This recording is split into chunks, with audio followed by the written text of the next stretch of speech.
Good day there once again, viewers. This is your mate Kamikaze78 here, coming to you guys with some more Planetside 2 content. Today guys, we're going to be continuing our class guide series with the Heavy Assault, the beefy boy of Auraxis, with a lot of grunt in all the right places. The Heavy Assault is the tip of the spear of any infantry squad, and their weaponry, as well as their durability, means that they can be a true one-man army when played right.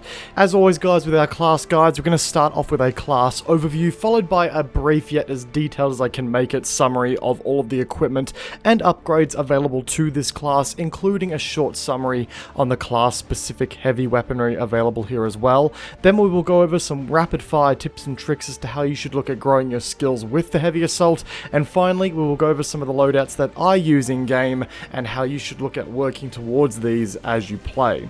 For those looking for similar videos on the Combat Medic, Engineer and Light Assault, those are linked in a card above and in the description down below for those who are interested.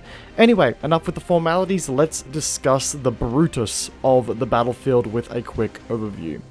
The Heavy Assault. The name should say it all, but in case it isn't quite clear, let me spell it out for you. There is absolutely nothing about this class that makes it light on the earth. It's not really a flanking class, it's not for the stealthy-minded player, it is designed to see a wall and bust it down without question. And hey, if it can get a flank, you can wipe out squads here when played right. There are a couple of things that let the Heavy Assault do this. It's unique access to high-capacity light machine guns, it's access to powerful overshields that can quickly turn the tide of any engagement, and we can't forget its access to a wide variety of rocket launchers that come about in many different flavors, if you will. These are among the tools that allow the Heavy Assault to be as destructive as possible. See a Max storming the doorway? Simple. Activate your heavy shield, pump a rocket into it, and then 50 rounds from your LMG and watch him melt in front of you. See an enemy platoon making their way towards your position? It's simple. Activate your heavy shield and point your 50 plus round LMG in their general direction while getting behind some form of cover and watch them fall to your onslaught of rounds. The Heavy Assault also has one of the most profound anti-vehicle roles on the battlefield, sporting a wide variety of launchers that specialize in anti-vehicle and anti-aircraft, sometimes both, that will all have varying impacts to your loadouts and the playstyles that you will employ with this class. Overall, this is the class that is designed to stop many troops dead in their tracks before being taken out themselves, and when you implement these into your coordinated squads, you will have a force that should be reckoned with. But we should get into more detail about how the Heavy Assault is going to accomplish all this, and the gear options that they have to do so. Let's dive a little bit deeper. Much like our Light Assault guide, we're going to start off with the Heavy Assault's ability slot as, well, it's the element that really gives the class its quote-unquote heavy and rather grounded playstyle, the Heavy Assault's Overshield. We're going to start off with the Nanite Mesh Generator, or the NMG for short, as it is the default shield that you will have available to you when you start using this class. The Nanite Mesh Generator is the most basic of the bunch, which basically turns your ability energy into an extra layer of 450 HP that will degrade at a rate of 12.5 HP every second as long as you have it active. Taking damage will also inherently reduce the available energy of the Heavy Assault shield, as we've got to remember that it's acting like HP, so damage removes HP from the pool, therefore that removes ability energy from the pool. From full charge to empty without taking any damage, it has a duration of 36 seconds with a 60-second recharge time from empty, and in addition to that, it reduces movement speed by 25% while active. Each upgrade here reduces the recharge time of the shield quite drastically, cutting the recharge time from empty by 2/3 when at max rank, so it does help to reduce that downtime with this Heavy Assault shield as you upgrade it.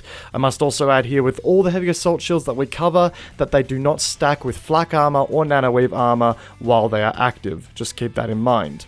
Now, the Adrenaline Shield is next up here, and this is an interesting beast. The shield acts very similarly to the NMG. It sports an overshield that gives you an effective health pool buff of 450 HP and degrades as soon as you activate it. It does, however, sport a shorter overall duration with a more aggressive degradation of 18 HP per second, and while it does feature a shorter out-of-the-box recharge time of 39.5 seconds, it can't be improved through upgrades. So what's the benefit here?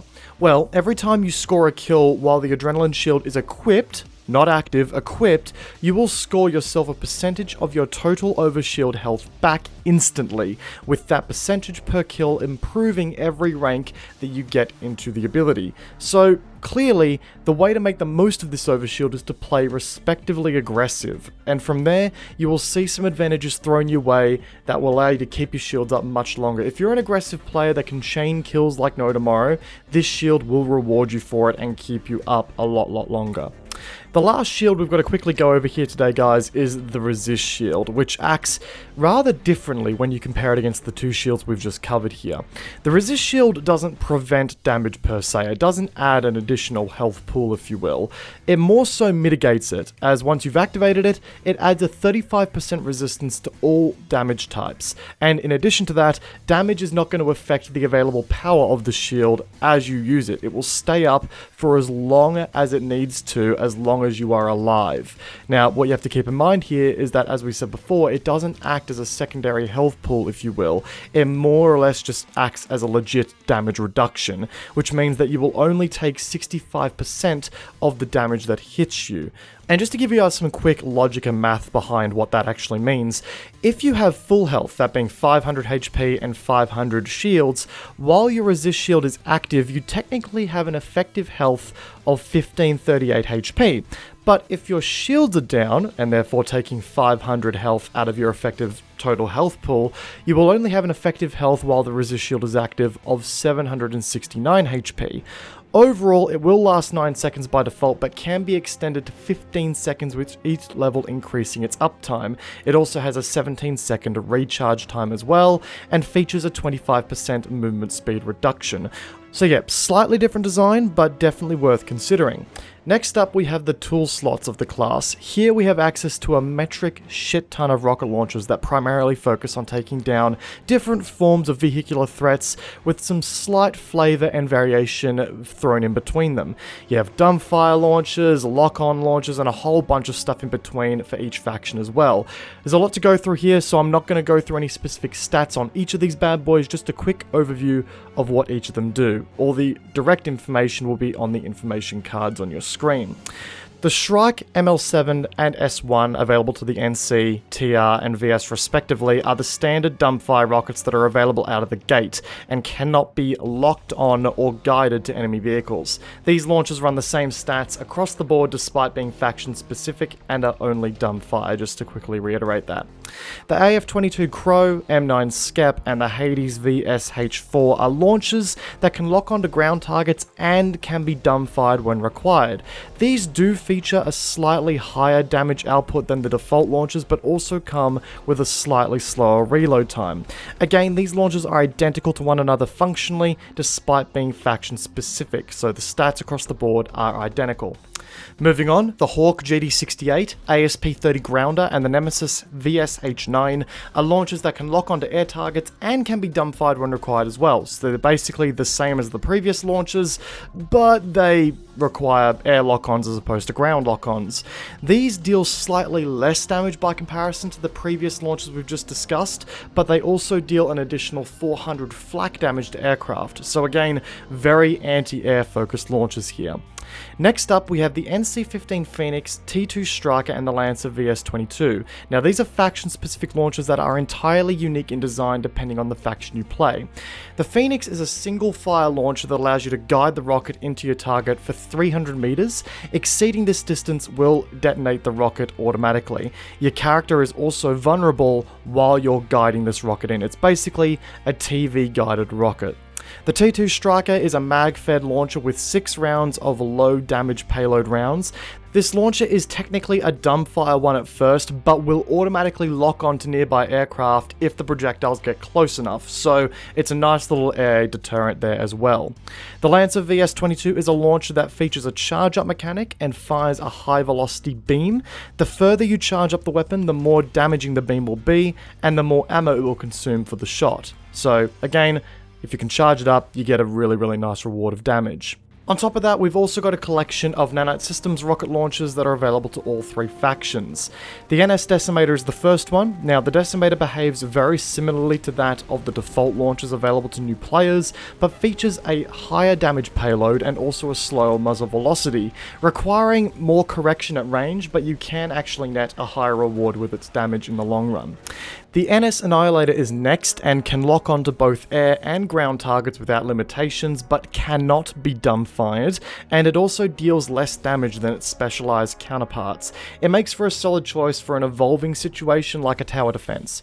The NSR-3 Swarm is next. Now, this, like the Annihilator, can lock on to both air and ground vehicles at the cost of dumbfire, but it features a 3-round magazine that deals weaker damages per shot, but it also does feature an ability to switch between fast or slow moving velocities for the projectiles that you use, which gives the user a little bit more control to successfully hit different targets. Our last launcher here is the NSX Masamune. This launcher can either be dumbfired to fire 4 low damage rounds at once in a shotgun-like manner, inaccurately and with some spread, or while aiming down sights, it can be fired 1 rocket at a time while being wire guided, similar to that of the abilities of the AV Mana Turret for the Engineer. Probably the strangest launcher of the bunch in the game right now, but something worth considering if that's up your alley. Next up, we arrive at the suit slot, which is where the Heavy Assault has access to the standard slew of them, being Advanced Shield Capacitor, Ammunition Belt, even though it should be noted that the Ammo Belt cert line on the Heavy Assault is pricier to get into here due to the fact that LMGs come with more ammo by default. You've also got access to Nanoweave Armor, Flak Armor, and Grenade Bandolier, all the while also having the additional cert line of munitions pouch that bolsters your ammo count with your rocket launcher. Now personally, I find myself running a good mix between these slots depending on the loadout that I'm using and its purpose, sometimes running Nanowave Armor, Advanced Shield Capacitor, and Grenade Bandolier, which makes for some awesome builds, but we'll get into that a bit later on. Grenades wise, the Heavy Assault comes with an extremely powerful concussion grenade as well as the anti-vehicle grenades, further pushing this class towards being the behemoth that it truly is. The concussion grenades are a staple of the Heavy Assault's point breaching capabilities and are very much self-explanatory for the FPS initiated. These blur your vision, slow your aiming and movement speeds, and have a 10-meter range, with the closer the detonation being to the target, the more severe its effects being. Having multiple of these hit an enemy in close proximity can also invert their aiming controls completely, which can understandably create some next level chaos in a point room. Next up, the anti-vehicle grenade. These grenades are less lethal to standard infantrymen, but deal enhanced damage to mech suits and vehicles as they ignore all armor values, and can stick to these mechanized threats, making them very deadly in the right hands. As far as utility is concerned, we have access to the standard slew of restoration / medkits, auxiliary shield, and C4, and there are arguments for a couple of these options to be run. It really does depend on the circumstances at hand. Again, we'll go over that in the loadout section. Now, much like how we dedicated a unique segment to the Light Assault class guide for jump pad drifting, we're also going to discuss the heavy weapons unique to the Heavy Assault classes here as well. Each faction here has access to one Empire-specific weapon to be used on the Heavy Assault, that being the NCO5 Jackhammer for the NC, the T7 mini chain gun for the TR, and the Lasher X2 for the Vanu Sovereignty. There is also one common pool weapon here available, the NSO3 Thumper grenade launcher. The Jackhammer is an incredibly accurate, large magazine-sized shotgun that fires in either semi-auto mode or 3-round bursts. The chain gun is a spool-up weapon that fires incredibly fast once it's at maximum rate of fire potential, but that spool-up can unhinge you badly in a 1v1 engagement, so it does require some pre-firing. The Lasher is a suppressive-orientated weapon that fires a series of slow-moving projectiles that produce a small amount of AoE damage, and can easily lock down a choke point. The Thumper, well, it's pretty self-explanatory. It's a big old grenade launcher that can equip incendiary, disruptive, or standard HE ammunition. Whew, okay, those were all the building blocks of the Heavy Assault. Quite a lot to consider, especially in the launchers department. But as you guys can see, it truly is a one-man army. It's designed to dig in and move for no man or object. It's also designed to kick the teeth in of any poor bastard that finds themselves on the wrong end of the foot of your weapon. So, when a coordinated squad of these show up, get ready to feel some pain. But what are the secrets behind using a Heavy Assault? Let's go over these in a quick, rapid-fire tips and tricks section for the class. Tip number 1, press F to win. Okay, I want to make one thing clear here. There is a little bit more to that when it comes to mastering the shields that you have access to here, depending on the loadout and the playstyle you're running. But regardless, get used to using a shield often and using it well. It will be more often than not what keeps you alive in these battles. Tip number 2. With shields in mind, let's quickly address the first two, NMG and Adrenaline. These shields act as a secondary HP buffer when activated, but they also become less effective the longer you have them active, as they drain away this HP buffer the longer you use them. Therefore, you should only really be activating these right as an engagement begins or as a reactionary measure. Using them beforehand is wasted energy and wasted HP. Tip number 3. On the contrary, the resist shield offers a flat damage mitigation that doesn't degrade over its use. Instead, its ability to remain effective depends on how much HP you have in the banks for the resist shield to protect. So the resist shield is best used as a precautionary measure. Use it to anticipate enemy attacks and try to have it active before you even take the first hit of damage. Tip number 4, last point on the shields, I promise. Spend some time practicing your gameplay before getting into the Adrenaline shield. The mechanics of the Adrenaline shield require you to play aggressively and play aggressively well. If you can't score kills regularly, you will actually leave yourself on the short end of the stick more often than not than with this shield. Once you have that playstyle down pat though, it is worth picking up and inserting into. Just keep that in mind. Tip number 5, remain adaptable with your anti-vehicle rolls. Make sure that you have at least one loadout with AA capabilities. Even if you don't kill that pesky Liberator, you will have a strong role in deterring them away from you. Even if you have a carbon copy of your favorite heavy assault loadout but with a lock-on launcher on it, that would be the way to go down. Tip number 6, if you really get into playing heavy assault, I would strongly recommend picking up the Decimator.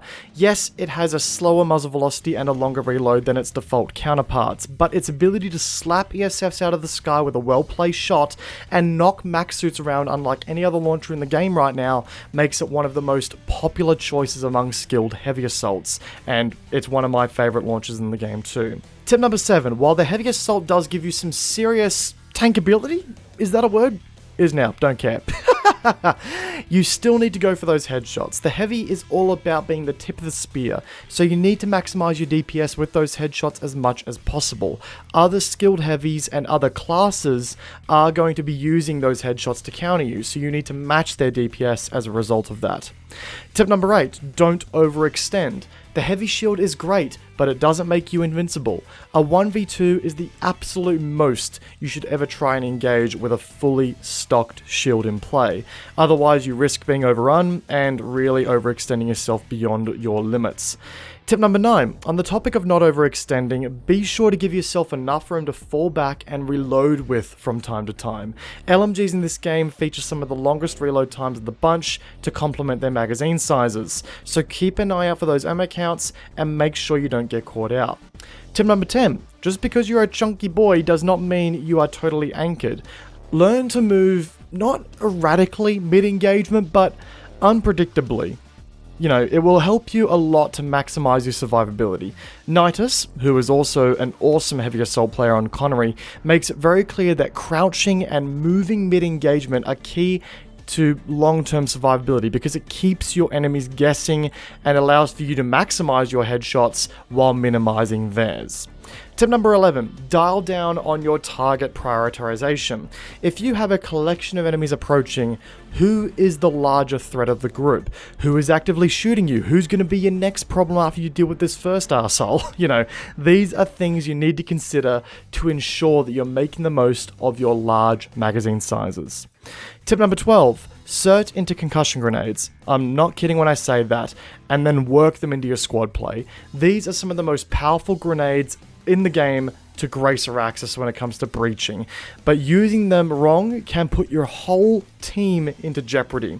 Work with your squad mates to time your breaches well with these grenades, and I promise you, your point clearing skills will become unparalleled.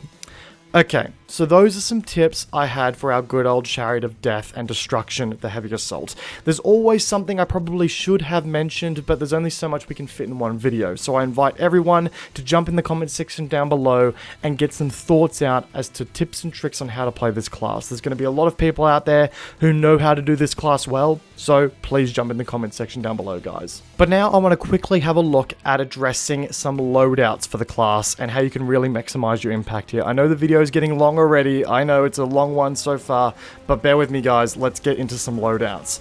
The first loadout I want to bring to your guys' attention is my solo heavy loadout. This is the loadout I run whenever I'm not playing with a squad and just want to meme about a bit, maximize my KD, go for a bit of a cheeky farm, you know, guilty pleasure, what can I say.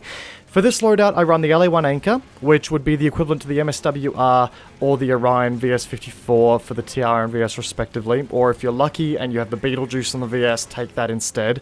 Now, you guys will notice that I have the Jackhammer as my secondary weapon here. Now, for those who don't know how that's accomplished, if you reach the ASP system, which is getting into BR 100 and then basically prestiging, you have an option to equip your faction's heavy weapon in the secondary slot, which is how I've been able to put this Jackhammer in my secondary slot. I promise you guys that I'm not going to have any more loadouts with the Jackhammer in the secondary slot. This is just my favorite loadout, so I had to include it here as a late game loadout. I also run the Adrenaline Shield because I'm at that point now in my gameplay where I feel as though I can aggressively play well enough to keep that Adrenaline Shield going, plus the implants here synergize with it very well. I also take the Decimator for just, you know, outright slappability with max suits. You know, it's great slapping a max suit with a Decimator around and basically shaving off half their health. I also run Nanoweave Armor because the Adrenaline Shield is going to eventually come down in most fights, so having that extra 20% of damage mitigation in small arms fire is an absolute lifesaver once that shield comes down, as well as medkits to chug them like no tomorrow. As I said, this is a solo heavy build. I'm not relying on medics as much, so having my solo form of healing is really helpful. Now, you'll notice I'm running a Similar and Survivalist 5 here. Survivalist is obvious. If my shields break, I can make use of Survivalist to get the hell out of dodge while relying on Nanoweave Armor to tank some extra damage, all the while using my medkits to chug myself to safety. Assimilat, however, works very well here because if you score headshot kills, not only will you receive 200 HP back towards your shields, but on top of that, you're also going to receive an additional kick of charge towards your Adrenaline Shield, which helps with the uptime there. This synergy works really, really well and actually produces a very confident and very powerful solo heavy build that doesn't really need to rely on medics or anything else to keep them up. Just, you know, the odd ammo pack from a random engineer.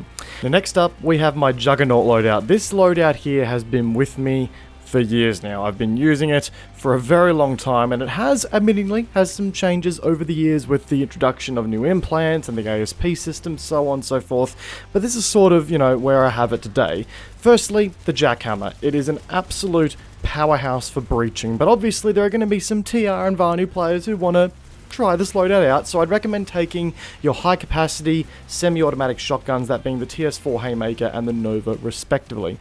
This loadout is all about breaching locations and really just getting into the thick of it with enemies. So the key part of this loadout is definitely the concussion grenades in synergy with the grenade bandolier. It allows you to throw a shit ton of concussion grenades into a point, then follow through with a flurry of Jackhammer or just generic shotgun firepower to really clear a room like no tomorrow. Resist shield is also important because while your enemies are heavily stunned, they're more likely to retaliate with a whole bunch of explosive damage or even just the odd grazing bullet. So having that resist shield means that it's going to stay up longer and it's going to be able to carry you through more engagements as per required. You'll also notice that we're running Ocular Shield and Mobility Mesh. Mobility Mesh is important because it allows for you to stay very mobile while that resist shield is active for high octane point breaching, and the Ocular Shield just in case you conk yourself, or if the enemies try to counter-concussion you. I've also got a defense-orientated loadout that takes on board high-capacity light machine guns like the MGR,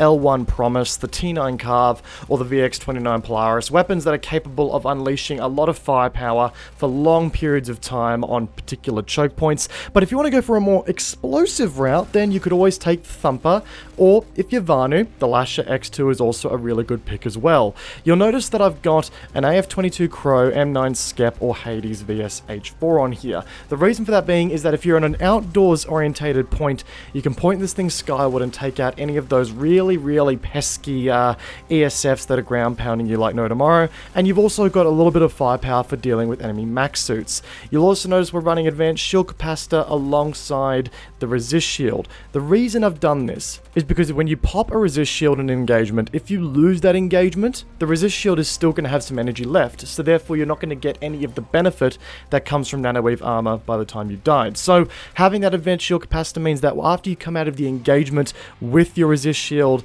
that you've taken some damage from, you're going to get your shields back super quickly. Now, the reason we're running Nanomesh Specialist here, now, people may be surprised by this because I gave this implant a D in our implant tier list. See, about a defender loadout, you're going to be running the resist shield a lot. You're going to have it active for a very long time, preparing for incoming assault.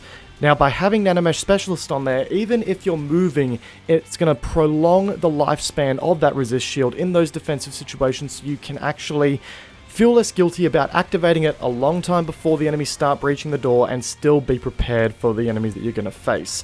On top of that, we're also running Ocular Shield for the same reasons that they exist in the Juggernaut loadout. It's all about preparing for those incoming concussion grenades. I've also got a Squad Ops Heavy Assault. This is a Heavy Assault that is all about dishing out the most amount of damage and sacrificing some of that soul survivability that comes from my Soul Heavy Assault loadout, because, you know, you're going to have more combat medics pocketing you a little bit more often. Now, the most important part here is the exchange from medkits to C4. Obviously, the C4 there gives you great anti-max capabilities, but also great crowd control capabilities if you're covering a choke point. You'll also notice that we're running Grenade Bandolier and anti-vehicle grenades. Say if you've got a max crash poking its way through a door or stuck on a door, simply throw a butt ton of these down there to really soften up those max suits to ensure your C4 gets some kills. You'll also see we're running Adrenaline Shield along with Symbiote. Now, Symbiote is a very rare implant, so this is going to be a very late tier unlock for you, but Symbiote gives you that 20% reduction to damage, or small arms fire I should say, that Nanoweave armor would normally provide. So again, running that Grenade Bandolier gives you that bit more flexibility, with Symbiote allowing you to still tank that little extra damage that Nanowave armor would normally provide you as well. And with that said, that wraps up today's Heavy Assault guide. Jesus Christ, this was a long one. Guys, there is a lot of loadouts for us to go through here, and a lot of tips and tricks, as well as a lot of discussion surrounding the different rocket launchers in the game as well. I think that's what really elongated this episode out quite a bit. But either way, guys, I hope you're enjoying the longer format of these videos. You guys have shown me that you do like it, so happy to continue doing it. I just hope that this one didn't breach the terms of it being a bit too long, you know what I mean? Either way, guys, if you enjoyed today's video, backhanding the like button would be greatly appreciated, and if you're new to the channel, be sure to backhand that subscribe button whilst you're at it. It really helps me out a lot in giving you guys more content more regularly, because, you know, the support means the world. As always, guys, links in the description down below to my Twitch channel, as well as ways which you can choose to support the channel further, like my YouTube memberships or a one-off tip through my PayPal. Once again, guys, thank you very much for stopping by. I hope you enjoyed today's video. Peace out, and I will see you guys all in the next one. Take care, guys. Have a good one.